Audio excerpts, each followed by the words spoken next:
함께 신앙 고백합니다. 전능하사 천지를 만드신 하나님 아버지를 내가 믿사오며 그 외아들 우리 주 예수 그리스도를 믿사오니 이는 성령으로 잉태하사 동정녀 마리아에게 나시고 본디오 빌라도에게 고난을 받으사 십자가에 못 박혀 죽으시고 장사한 지 사흘 만에 죽은 자 가운데서 다시 살아나시며 하늘에 오르사 전능하신 하나님 우편에 앉아 계시다가 저리로서 산 자와 죽은 자를 심판하러 오시리라. 성령을 믿사오며 거룩한 공예와 성도가 서로 교통하는 것과 죄를 사하여 주시는 것과 몸이 다시 사는 것과 영원히 사는 것을 믿사옵나이다. 아멘.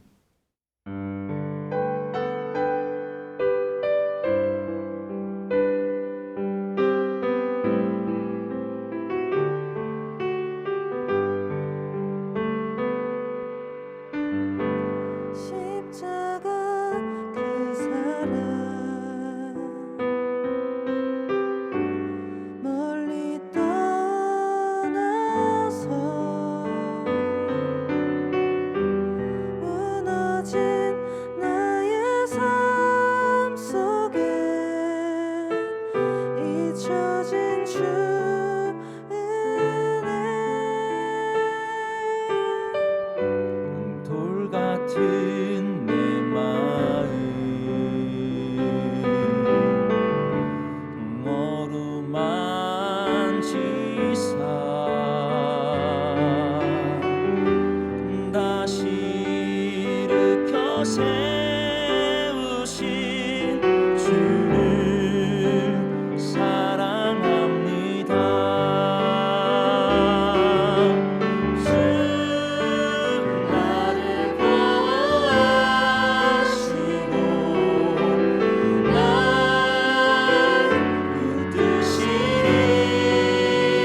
이스라엘 자손이 또 여호와의 목전에 악을 행하였으므로 여호와께서 7년 동안 그들을 미디안의 손에 넘겨주시니 미디안의 손이 이스라엘을 이긴지라.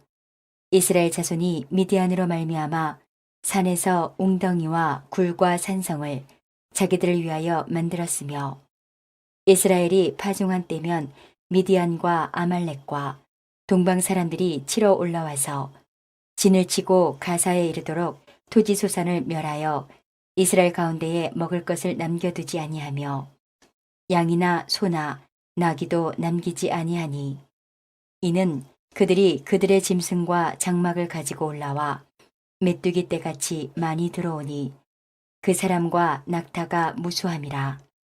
그들이 그 땅에 들어와 멸하려 하니 이스라엘이 미디안으로 말미암아 궁핍함이 심한지라.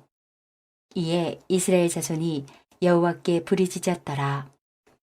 이스라엘 자손이 미디안으로 말미암아 여호와께 부르짖었으므로 여호와께서 이스라엘 자손에게 한 선지자를 보내시니 그가 그들에게 이르되 여호와께서 이같이 말씀하시기를 이스라엘의 하나님 내가 너희를 애굽에서 인도하여 내며 너희를 그 종 되었던 집에서 나오게 하여 애굽 사람의 손과 너희를 학대하는 모든 자의 손에서 너희를 건져내고 그들을 너희 앞에서 쫓아내고 그 땅을 너희에게 주었으며 내가 또 너희에게 이르기를 나는 너희의 하나님 여호와이니 너희가 거주하는 아모리 사람의 땅의 신들을 두려워하지 말라 하였으나 너희가 내 목소리를 듣지 아니하였느니라 하셨다 하니라.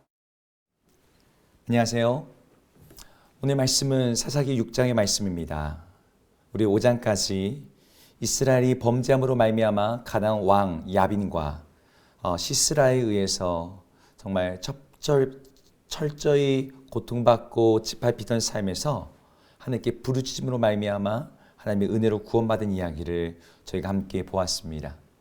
그러니까 죄는 사람들을 어려움 가운데 고통받게 하지만 하나님의 구원은 그 모든 죄악의 저주와 고통과 아픔에서부터 우리를 구원하여 우리에게 평안을 주는 것을 우리는 사사기의 이야기를 통해서 계속해서 확인하게 됩니다. 그런데 오늘 우리가 읽은 6장에서는 이스라엘 자손들이 또 여호와의 목전에서 악을 행했다라고 말하고 있습니다. 그래서 다시 그들은 미디안의 손에 7년 동안 팔려서 고통을 받게 됩니다. 죄악으로 인한 고통이 무엇인지를 그들이 뼈저리게 다시 한번 경험하게 되었어요. 미디안은 이스라엘 가운데 먹을 모든 것들을 다 약탈해 갔고 그래서 그들은 멸망할 지경에 이르렀다고 말합니다. 메뚜기처럼 정말 남은 풀포기 하나 없이 모든 걸 가져가는 그 미디안. 그래서 궁핍함이 너무나 심해져서 그들이 하나님 앞에 저절로 부르짖게 되는 상황이 되었습니다. 얼마나 고통스러웠는지 그들은 마치 출애굽 당시에 이스라엘 백성들이 애굽에서 노예 생활하던 그때와 같이 하나님께 부르짖고 또 부르짖었어요. 이런 부르짖음에 대해서 하나님은 8절에 한 선지자를 그들 가운데 보내십니다. 좀 이상하지 않습니까? 우리가 알고 있는 사사기의 패턴은 하나님 앞에 부르짖으면 하나님께서 하나님의 구원자로 사사를 세우시는 기본적인 패턴으로 진행이 되는데 오늘 하나님은 선지자를 먼저 보내시고 그를 통해서 말씀을 하세요. 그 이유는 이스라엘 백성들을 그들의 고통에서 건지시기 이전에 그들을 그들의 죄악에서부터 건지시려고 하는 의도 때문이었습니다. 먼저 이스라엘 백성들이 사사를 통해서 구원을 경험하기 이전에 그들은 선지자를 통해서 그들의 죄와 그들의 악에 대해서 확인하고 진단받고 그것이 주 앞에 드러남으로 말미암아 회개하는 것이 먼저였던 것이죠. 원인을 제거하지 않은 상태에서 그 일이 지나가면 문제는 다시 반복됩니다. 우리들이 이와 같이 하나님 앞에 바랄 때가 있어요. 우리의 문제 앞에서 우리를 구원해 줄 사사를 우리는 하나님께 구합니다.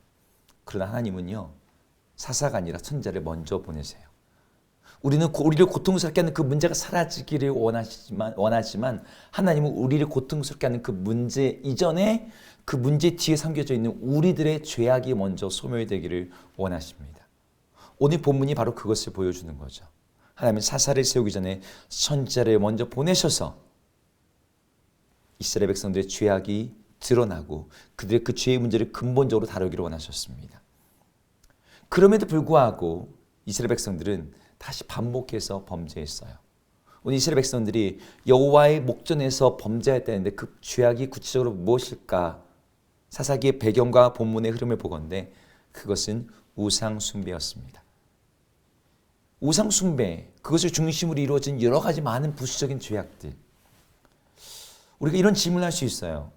하나님 우상 숭배를 그렇게 싫어하시는데 왜 이스라엘 백성들은 자꾸 우상 앞에서 정말 혼합신앙과 우상을 숭배하는 일을 자꾸 했던 것일까? 여러 가지 많은 이유가 있지만 오늘 본문 10절에는 그 이유를 한 가지로 말합니다. 그 10절을 우리 한번 같이 읽어볼까요? 내가 또 너희에게 이르기를 난 너희의 하나님 여호와이니 너희가 거주하는 아모리 사람의 땅의 신들을 두려워하지 말라 하였으나 너희가 내 목소리를 듣지 아니하였느니라 하셨다 하니라. 이 구절에 의하면 하나님께서 하셨던 명령이 있었어요. 그것은 무엇이냐면 아모리 사람의 땅의 신, 가나안 땅의 신들을 말하는 거죠. 그들을 두려워하지 말라고 하셨는데 그들은 두려워했다는 거예요. 도대체 무엇 때문에 가나안의 신들이 그렇게 두려웠던 걸까요? 그 두려움 때문에 그들이 그 우상 앞에 굴복했다는 거예요. 좀 쉽게 이 부분을 설명한다면 이런 것이 될 것 같습니다. 이런 두려움이죠. 그 신 자체가 두려운 게 아니라 바알이 어떤 흉측한 형상을 갖고 있어서 무서운 게 아니라 그 우상을 숭배하지 않으면 일어나게 될 어떤 일들에 대한 두려움인 거예요. 예를 들면 바알한테 절하지 않으면 너 가난하게 될 거야. 너 아세라한테 엎드리지 않으면 너 자식 못 낳게 될 거야. 너 돈에 신 쫓지 않으면 만몬에게 엎드리지 않으면 너는 정말 빈털터리가 될 거야.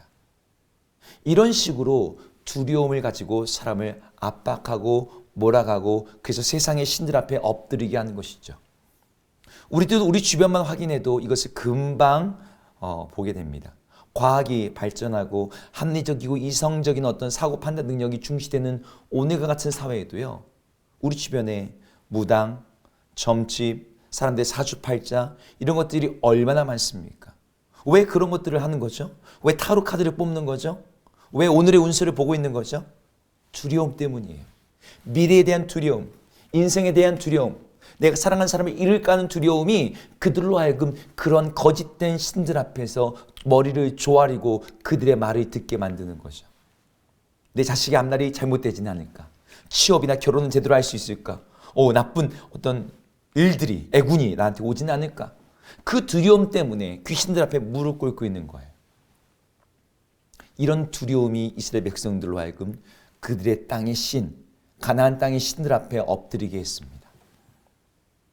이 두려움을 우리가 이길 수 있는 비결이 뭐가 있을까요? 이렇게 우상에 무릎 꿇지 않는 힘이 어디 있을까요? 여러분 명량이라는 영화를 보셨나요? 그 영화 속에 이순신이 겨우 12척의 배를 가지고서 전장에 나갈 때 이런 말을 합니다. 우리 안에 있는 이 두려움을 힘으로 바꿀 수만 있다면 우리가 이길 수 있다. 우리 안에 두려움이 있어요. 세상에 그러한 염려들이요 우리를 두렵게 합니다. 두렵지 않다는 건 사실 거짓말인 거예요. 근데 이 두려움의 방향을 바꿔야 돼요. 성경에서 이렇게 말합니다. 가나안 땅에 들어가기 직전에 모세가 이스라엘 백성들에게 했던 말이에요. 신명기 7장 18절에서 21절의 말씀인데요. 우리 한번 같이 읽어볼까요? 화면을 보시면서 읽었으면 좋겠습니다. 그들을 두려워하지 말고 내 하나님 여호와께서 바로와 온 백성에게 행하신 것을 잘 기억하되 내 하나님 여호와께서 너를 인도하여 내실 때에 내가 목도한 큰 시험과 이적과 기사와 강한 손과 편팔을 기억하라. 그와 같이 내 하나님 여호와께서 내가 두려워하는 모든 민족에게 행하실 것이요 내 하나님 여호와께서 또 왕벌을 그들 중에 보내어 그들의 남은 자와 너를 피하여 숨은 자를 멸하시니 너는 그들을 두려워하지 말라. 너희 하나님 여호와 곧 크고 두려운 하나님이 너희 중에 계심이니라. 뭐라고 말합니까? 하나님이 이스라엘 백성들이 두려워하는 것을 겁쟁이라고 탓하지 않으셨어요. 이 구절에 두려움이란 말이 4번이나 나오는데요. 가나안 백성들이 두렵다는 거예요. 그들 가운데 들어가는 건 두려운 일이라는 거예요. 너희가 그들을 두려워하고 있다고 말합니다. 근데 어떻게 두렵지 않을 수 있느냐? 너희 하나님, 큰 시험과 이적과 기사와 강한 손과 편팔로 너희와 함께 하셨던, 세계에서 가장 강한 애굽을 정말 하나님께서 누르셨던 그 하나님이 너희가 기억하라. 가나안 땅에서 왕급으로 보내시고 가나안의 남은 자와 숨은 자를 멸하실 그 하나님, 그 크고 두려우신 하나님을 너희가 기억한다면, 그분이 너희와 함께 하신다는 것을 너희가 안다면 너희의 그 두려움은 아무것도 아닌 게 되는 것이죠. 어거스틴이 말했어요. 하나님을 두려워하게 되면 모든 다른 두려움이 사라진다고. 어거스틴이 또 말합니다. 우리가 어떻게 하나님을 두려워할 수 있느냐? 성도가 하나님의 말씀 앞에 설 때 하나님은 그분의 백성들에게 하나님에 대한 두려움, 하나님에 대한 경외심을 불러일으키신다고. 여러분 가운데 두려움이 있습니까? 여러분들 걱정시키고 여러분들이 염려하는 것들이 있습니까? 여러분, 그게 무엇인가요? 세상 앞에 굴복하게 만들고 세상을 쫓아가야 될 것 같고, 그래서 여러분에게 조바심을 갖게 하는 그것이 있다면 여러분, 주의 말씀 앞에 오늘 서십시오. 그 말씀 앞에서 우리 하나님이 얼마나 크신 분이신지, 얼마나 위대하신 분이신지, 얼마나 능력이 많으시고 광대하신 분이신지를 여러분 묵상하고 난다면 우리 하나님의 크고 그 두려우심 앞에서 세상의 두려움이 아무것도 아님을 알게 되실 것입니다. 우리 하나님을 묵상하심으로 그분 안에서 참 자유와 용기를 얻어, 새 힘을 얻어 세상의 우상들의 무릎 꿇지 않는 강건하고 힘 있는 성도님들 되시기를 주의 이름으로 축복합니다. 기도하겠습니다. 하나님, 오늘 말씀 속에서 세상의 신들을 두려워하여 굴복했던 이스라엘 백성들의 모습을 봅니다.